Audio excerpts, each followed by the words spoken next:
各位老友話嘅老朋友，大家好。我哋嘅手機就好似身體一樣，用久咗難免出現一啲令人困擾嘅小問題。可能係一個悠閒嘅午後，你正專心欣賞前幾日拍嘅照片，佢卻當一聲跳出視窗，把你嚇一跳。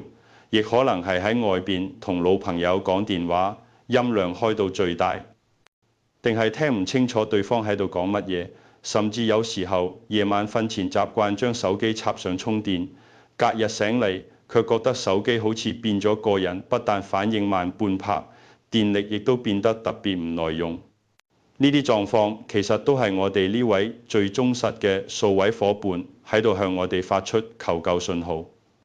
今日老友話要帶大家替手機做一次徹底嘅年度健康大檢查，一次解決3大核心問題。首先係戒掉佢亂食藥，亦即係會自己自動更新嘅壞習慣，跟住打通佢堵住嘅耳仔，處理通話聲音少嘅困擾，最後亦都係最重要嘅，替我哋嘅錢包裝上一道最牢固嘅安全鎖。如果此刻嘅你亦都正被呢啲問題困擾，麻煩喺下方留言區打1個1，俾我知道我唔係一個人。亦請一定要訂閱我哋嘅頻道並開啟小鈴鐺，因為今日呢一集，我哋要將手機嘅掌控權從廠商手裏邊徹底攞返嚟。好多人以為手機跳出更新通知係廠商嘅好意，想讓手機更好用，但呢個諗法有時候可能大錯特錯。你知道嗎？每一次重大嘅系統升級，對已經用咗2-3年嘅舊手機嚟講，不亞於要一位70歲嘅長輩去跑年輕人嘅馬拉松。諗下睇，長輩嘅心肺、骨骼、肌肉都仲係70歲嘅狀態，硬要佢執行20歲嘅任務，結果會係乜嘢？肯定唔係脫胎換骨，而係元氣大傷。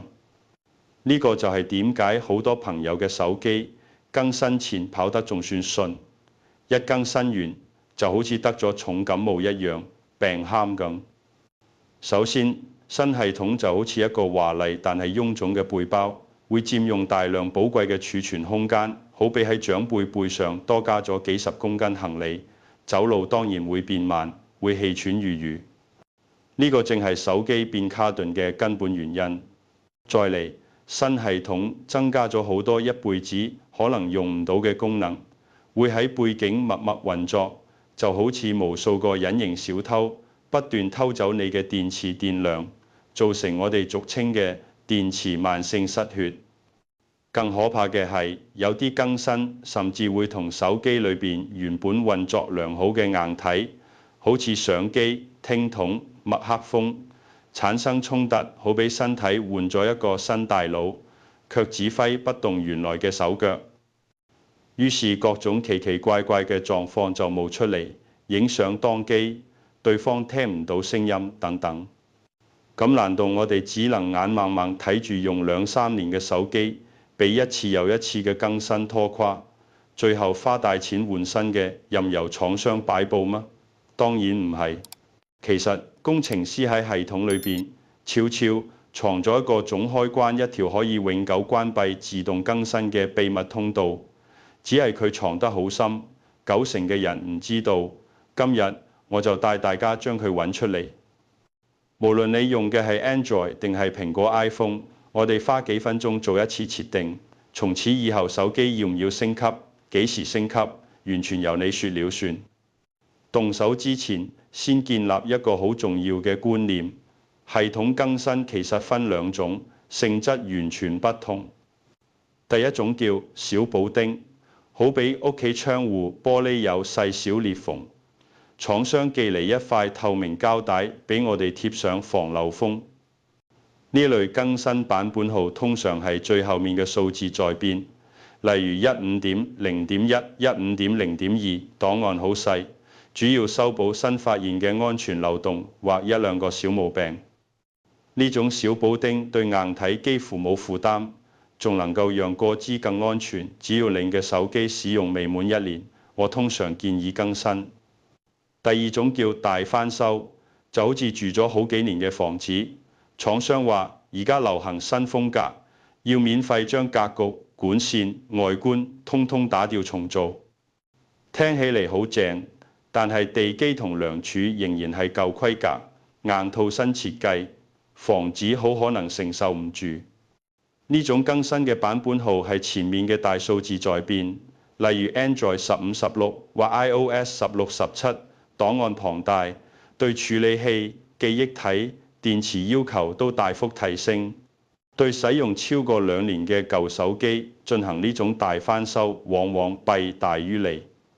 所以我哋嘅核心策略就係小補丁可以更新，大翻修先撥碰。觀念清楚啦，而家嚟關掉嗰個總開關。先講 Android， 好似三星、OPPO、小米等品牌，設定方法大同小異。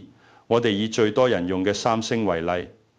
第一步，打開設定齒輪圖示，往下滑到最底，揾到關於手機並點入去。第二步，喺關於手機頁面揾到軟體資訊，再點入去，睇到好多行文字，揾出版本號碼呢4個字。第三步，最關鍵，用手指快速連續點擊版本號碼7次，畫面下方會跳出提示，你而家已經成為開發人員。呢一步就係打開秘密通道嘅鎖匙。第四步，返到設定主畫面，你會發現喺關於手機下方多咗一個全新選項，開發人員選項。若果冇睇到，請完全退出設定，再重新進入。點入去之後，裏邊選項非常多，唔使理會其他，只要慢慢往下滑，仔細揾，系統自動更新。喺佢右側有個開關，請毫不猶豫把佢重開，設到關。完成關鍵一步之後，再做最後檢查。返到設定主畫面，揾到軟體更新，並點入去。右上角通常有齒輪或者3個點。打開後會睇到透過 WiFi 自動下載同夜間自動安裝呢2個選項，請確認佢哋亦都係關閉狀態。做完以上設定，恭喜你，手機嘅掌控權已經100%返到自己手上啦。跟住落嚟係 iPhone 蘋果手機設定更簡單。第一步，打開設定一般。第二步，點進軟體更新。第三步，點自動更新，把下載 iOS 更新項目同安裝 iOS 更新項目2個開關全部關掉。就咁簡單，你嘅 iPhone 從此不再擅作主張。解決咗系統更新呢一粒大石頭，我哋再嚟打通耳仔。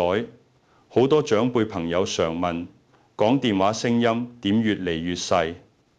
喺外邊稍微嘈啲，音量開到最大，定係聽唔清楚？總要喂喂喂好幾次，真係好尷尬。好多人以為係聽筒壞咗，其實10之8九，只要動動手指，打開2個被藏起嚟嘅聲音開關就能搞定。先到話 Android， 打開設定，揾到協助工具無障礙，進入後尋找聽力增強或類似選項。裏邊有2個好重要嘅開關，一助聽器相容性請開啟，啟用後手機會特別強化通話時嘅人聲頻段，讓聲音更集中更清楚。